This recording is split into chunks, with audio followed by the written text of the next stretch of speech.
it's an incredibly short lesson because, well, there's actually not anything fundamentally new, right? And you'll see what I mean when I say that in just a second.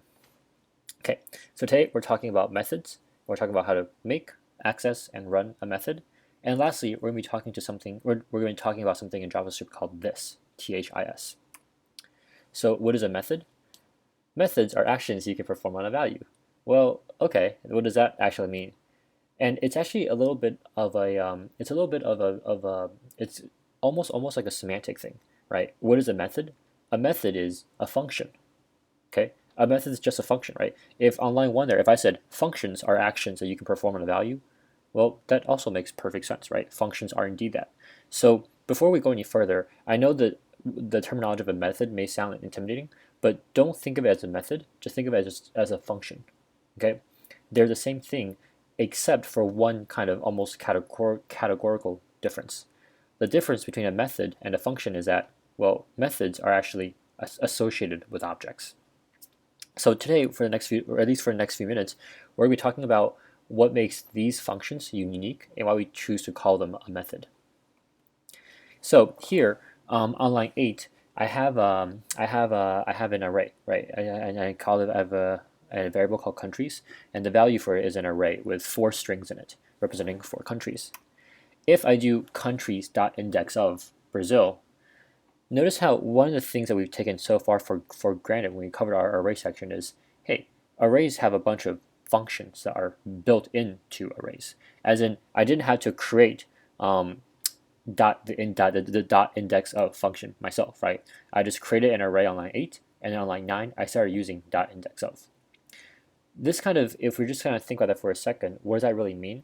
Well, what that means is that, hey, like this array or even this object, it has functions that are kind of built into it that are associated with that object by default, right? When I do countries dot index of Brazil, I don't need to say, hey, which object am I looking at the index of, right? I need to tell you what I'm looking for, and therefore I pass in the value Brazil, but I don't need to explicitly say which object or which array is associated with this index of function. Because by default, when I do .index of, I'm kind of implicitly saying, hey, we're going to use this function that belongs to or that's associated with this particular object. And so if we want to think about kind of that's something that's kind of created out of the box, but if we take that same concept and apply it to what we learned yesterday about how we can create objects, and not only that, the values of objects can be anything we want them to be, well, we can actually also create our own methods as well. So here on line 5, I've created a variable called Grace Hopper, and it's an object, right? 3 key value pairs, first, last, and rank, nothing special, just plain text. One of the things we really kind of harped on yesterday was the value of an object in a key value pair can be anything, right? The value can be anything. So here we have 3 strings, but there's nothing stopping us from making that same object and now adding a 4th key value pair. The key has to be a string, right? That's non-negotiable. And so here the key is the string my method. The value, on the other hand, is a function. Okay, it's a function because values in objects can be anything, including functions. And now all we've done is we're saying, hey, the value for this key value pair in this object is a function. And because this function is quote unquote the value of an object, it's associated with this object, or rather it belongs to this object, we just say this function is a method of the object. And if I was to call this method, how do I do it? Well, I could use bracket notation or I could use dot notation. And if I want to use dot notation, then I would just call it the same way I access any value, as we learned yesterday from an object. I would just do object dot and the key value, and the key, right? So here, if I want to access that function, I just do gracehopper dot my method. It will go to the object. It will look up the value associated with the my method key, which is this function. And then here, if I add the open and close parentheses after it, that means I'm invoking the function. And that's pretty much it, right? It's not anything new. It's just a way of understanding the terminology and how we think about it. We can create functions as the values of objects, and that relationship saying, hey, this function is the value of this object. It's just another way of saying, hey, this function is a method of the object. and then we can access and run that function the way we run all of our other functions. Does that make sense to folks?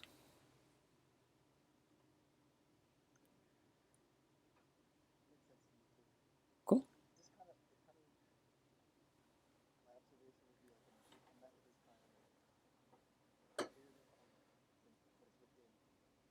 Exactly.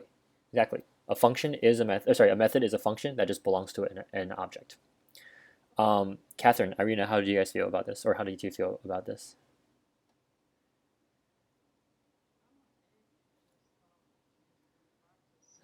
Absolutely. Yep. Okay, so now we've created and called a method, right? And so now we're going to go into the realm of some best practices, right? Which is to say that generally speaking, well, why do you want to associate a method with an object, or why do we want to associate this function with an object? Usually it's because that function has something to do with that object, right? So here, if I just do say quote, I can have it say a random quote, but really I should have it say something that's associated with my object, who in this case is to represent the person, Grace Hopper. Okay, very, very like minor note. Um, but where this becomes a little bit more applicable or a little bit more important is when we think about then, okay, so here all I've done is I've created this Grace Hopper object. I have my key called say quote, and the value for that is a function. Next, I can create another method in this, right? Because I can have multiple methods, right? Because this is saying have multiple key value pairs in an object. On line 9, my key is get age, and my function is, or sorry, and the value is a function. Then the function now takes in a value year, and it returns that year minus 1906, which is the year that Grace Hopper was born. Well, now if I want to call this get age function, notice how I call get age. I still have my open and close parentheses now, but because on line 9 there, I can see clearly that my method or my function is expecting to take in an input year. Well, when I call it, I also just feed it in an input year, right? So that should translate very nicely to kind of everything we've seen with functions, right? If the function is expecting a value, whenever we call it, we need to pass in a value.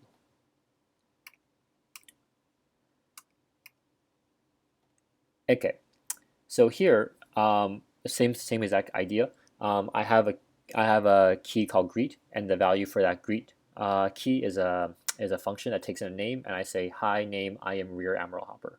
Here's where the application of why that function should relate to the object becomes a little bit more important, right? This function works perfectly. Okay, it says hi. If I say David, hi David, I am Rear Admiral Hopper. The issue, and this is something that engineers, for better or worse, are actually pretty obsessed with, is, well, let's eliminate redundancy, right? Here I am typing out I am Rear Admiral Hopper, but what if I get promoted, right? What if my last name changes? What if any of these other fields change? Well, if I get promoted, and let's say I become a general, well, on line 6 I would need to change my rank to general, but on line 8 I will also need to change Rear Admiral to general. But because those two values should always be the same, well, let's just put a variable there, right? And make sure that we're always able to reference each other, so the two values are always in sync. Okay, so how will I do that? Well, here's one way for us to do it, right? It's just this is the same exact object as before, except now rather than saying hi, David, or hi Karen, I am Rear Admiral Hopper, we're now going to say I am, and then we're going to actually reference the object itself. Now we're going to say I am GraceHopper.rank, comma GraceHopper.last. As the way the object is currently constructed, in this case I feed in Gabe, it will say, hi Gabe, I am GraceHopper.rank. Well, what's the value of the object.rank, Rear Admiral? And then what's the value of the object.last? Well, GraceHopper.last is Hopper. So my output looks the exact same. And if I was looking at only the output, I wouldn't be able to tell whether or not I wrote that manually or if that was reading it from the object. Does everyone see how that works?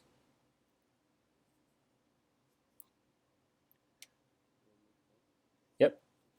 Yep. So I'm just not writing anymore. I'm now just saying, hey, don't ask me what it is. Just look over there, right? I've already written this as another of my key value pairs.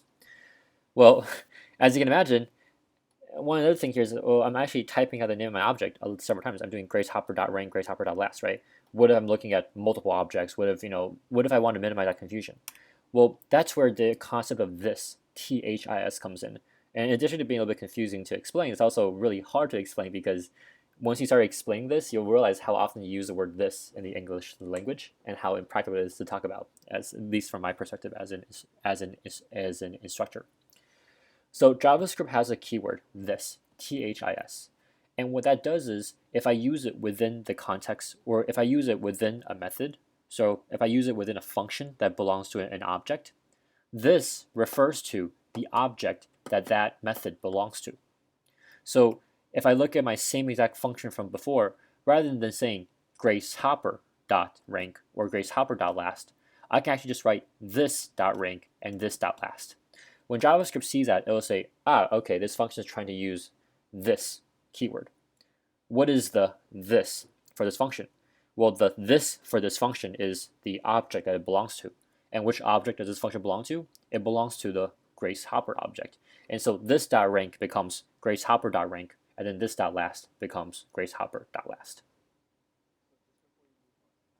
Yep.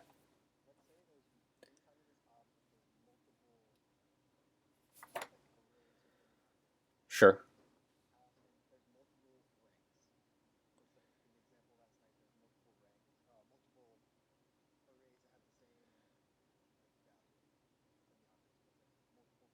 Sorry, do you mean arrays or do you mean objects? An array is an object, but an array doesn't have a key value pair, right? An array is just a list of values. You could put it as the value of a key value pair. Okay, sorry. So yeah, so finish your question.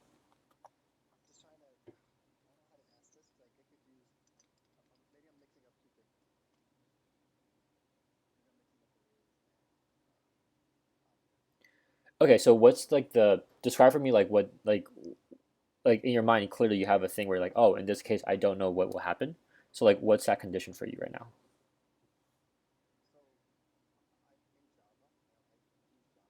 Sure.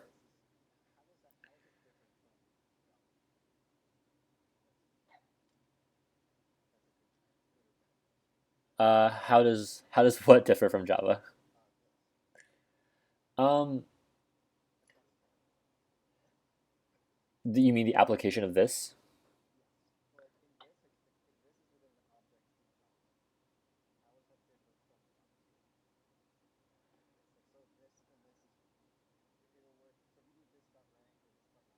Yep.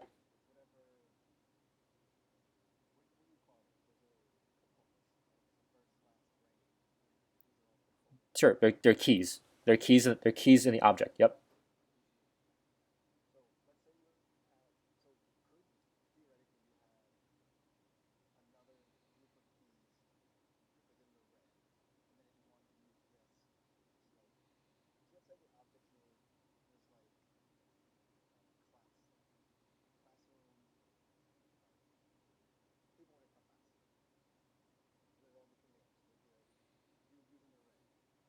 Okay.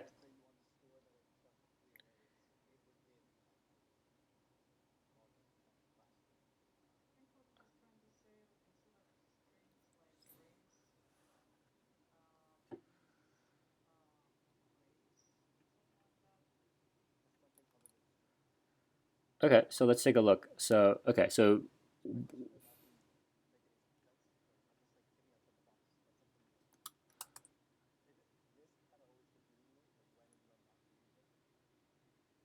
yeah. Well, no, but let's just get to the scenario in which you think it doesn't make sense, right? Or which you're not quite sure how to use it because that's kind of how we're. So I just want to make sure, like, when we're talking about these problems, like, I actually kind of I know, like, I can.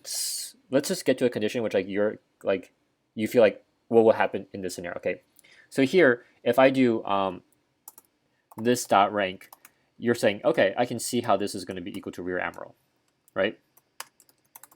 Okay, and then you're saying, okay, what if we change this from rank now into an array?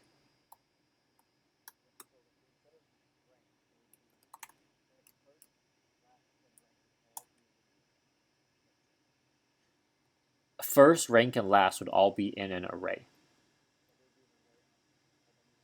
Well, okay, sorry. So before we go back further, what do you mean when you say array object? Because I feel like you're using these two words interchangeably. So An object is made with this curly brace, right? And it has a key value pair. It's like a dictionary. An array, on the other hand, looks something like this, right? It's just a list of values. So I can have Grace, right? Hopper, but there's no keys in here. So which one do you want to use? I guess would be my first question. Right. So here's the two implementations, right? This is a list of just the values, but no keys, right? There's no idea of what first is in this one. There's a thing at index 0, and there's a thing at index 1, but there's no key. Here, let me just here I actually have a key called first and a key called last, and the values in it correspond. But these two things are they're different, right? And so they're not interchangeable. And so when you create something in JavaScript, you have to create one of these two. You can't just kind of go in between them. So which one do you want to create?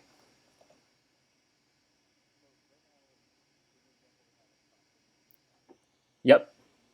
We were creating an object. Yep. Um, uh,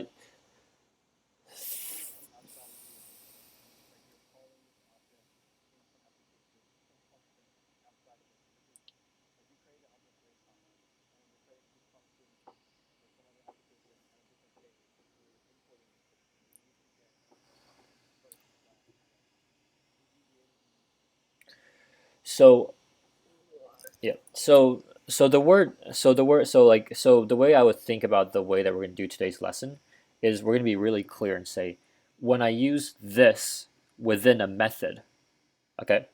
When I use this within a method, that refers to the object that the method belongs to. Okay, so when I use this in this greet function, in this greet method, this refers to the gracehopper object because this method is a part of this object. If I use this anywhere else, that means something very different, right? But we're not going to talk about it in this class because what this is really saying is, hey, what's the context?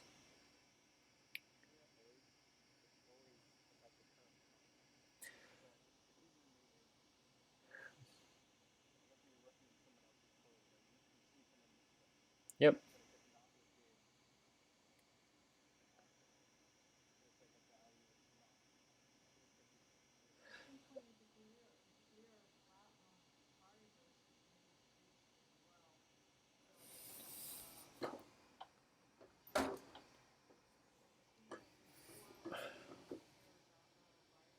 Yeah. Sure. Okay. So maybe this will clarify just a little bit for you. Okay. Here, if I just do something like here, I've done nothing on the page. It's all blank, right? I just console.log out this. I get back something. Okay.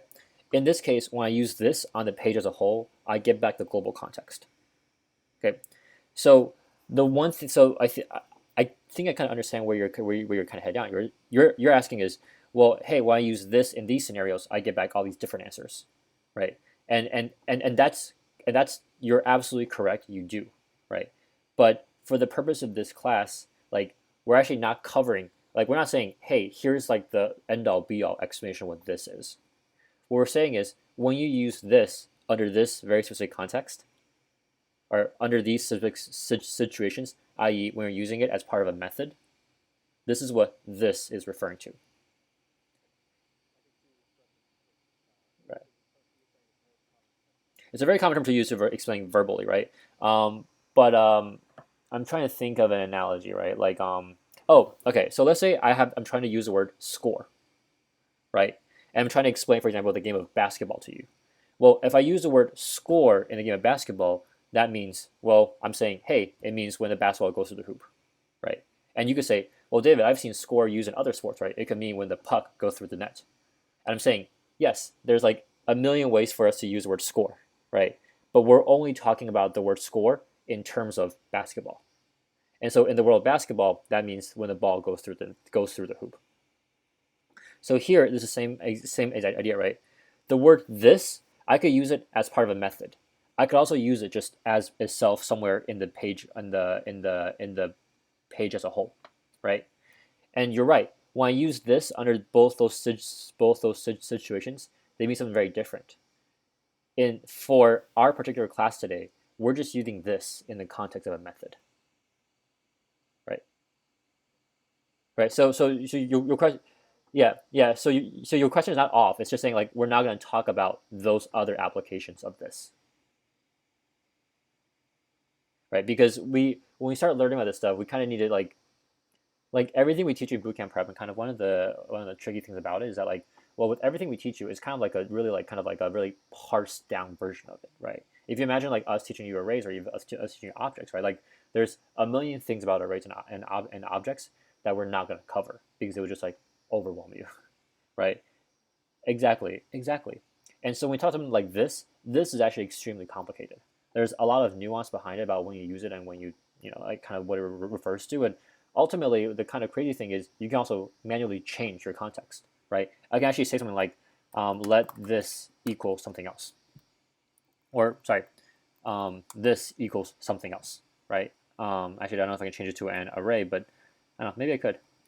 But the point of me doing this is just to let you know that like yes you're right, this is incredibly complicated. Okay, maybe I can't change it into an array.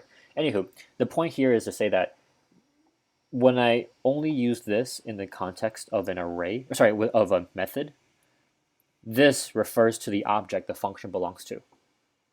And I'm going to pretend like we're not going to have any situations in today in which this is going to exist outside of a method, right? So I'm not answering your question, I'm more just kind of like avoiding it, right?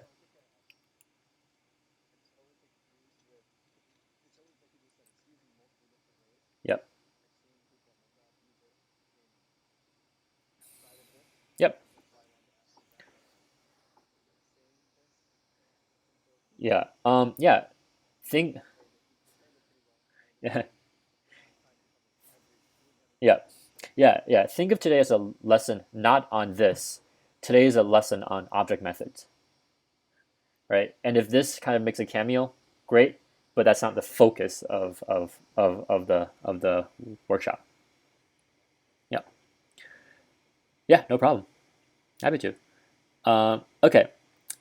I mean, honestly, that's pretty much it for today, right? Like, once you kind of understand, like, okay, whenever I see the word this in a method, i.e., in a function that belongs to an object, this refers to the object. So here, when I do this dot rank and this dot last, that's the same as saying Grace Hopper dot rank and Grace Hopper dot last because my greet function or my greet method belongs to the Grace Hopper object,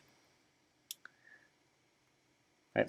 And in fact, if I just return this, right, if I just return quote unquote this as a variable itself, then you'll see that return object dot first is equal to the same thing as Grace Hopper dot first. Or rather, return object is just equal to Grace Hopper because this refers to the object that the function belongs to or the method belongs to. Right? It's almost like we're creating like another variable. Like we're saying, hey, rather than calling this, like, we have this Grace Hopper variable slash object, but let's just say let this equal Grace Hopper, the variable or the object or however you want to call it, right? So those things become synonymous, and I think people like it because it's a little bit more clear, kind of what we're looking at, right? If I do this dot rank, then I know I'm looking at my current object dot rank. If I say Grace Hopper dot rank, well, there could be another object called Grace Hopper somewhere else on the page, and maybe I just didn't see that, right? And so it minimizes confusion and makes it very clear. Okay, I am staying within the realm of this object. And so just two quick examples, and then we're kind of wrapping up here. If I have an object called calc, and it has two numbers, num1, num2, a sum method, I should say, that returns this dot num1 plus this dot num2, and a difference function that returns this dot num1 minus this dot num2. If I do calc.sum, well, sum, if I invoke that function, I'm going to return this dot num1, which is 20, plus this dot num2, which is 30. So I return back 50. Halfway through, if I say, hey, let's change calc.num2, let's replace the value with a 15 instead of a 30, and then I call calc.difference, well, now I'm saying this dot num1, which is 20, minus this dot num2, which is 15, which is going to give me 5. And so the point of this is to show you that whenever we say look at this dot value, we're always looking at the latest value of the object, right? Like we're not saying, oh yeah, hey, could it like write it in stone somewhere. Num1 is always going to be 20, num2 is always going to be 30. Whenever we were using this dot num2, for example, we're saying, hey, what's the latest value of num2 you have, and let's use that. So we are able to change the values kind of on the fly. And I guess this is kind of like the punchline, right? And this is what we just kind of spent a few minutes talking about. Like, there's a lot more to this. And this is extremely complicated. We're not trying to teach you this. We're not trying to teach you all of this. We're trying to teach you object methods, and in the sense that like this plays a role in that, where it's like, hey, use this really handy tool, but we're by no means saying, oh yeah, we're gonna solve this for you today. So that's pretty much it, right? Like I said, a very short lesson, um, and in the sense that when we create all we're talking about now is saying, well, let's just. Yesterday we talked about all the values of objects being strings, numbers, booleans, whatever. Well, now what if the value is a function? Well, if it is, we happen to call it a method. We create it, run it, use it, very much like we do any other function. And the one kind of handy new tool that we've encountered that works in a particular situation is in a method. If I say this, it gives me an automatic reference back to the object I belong to. That's pretty much it. Any questions?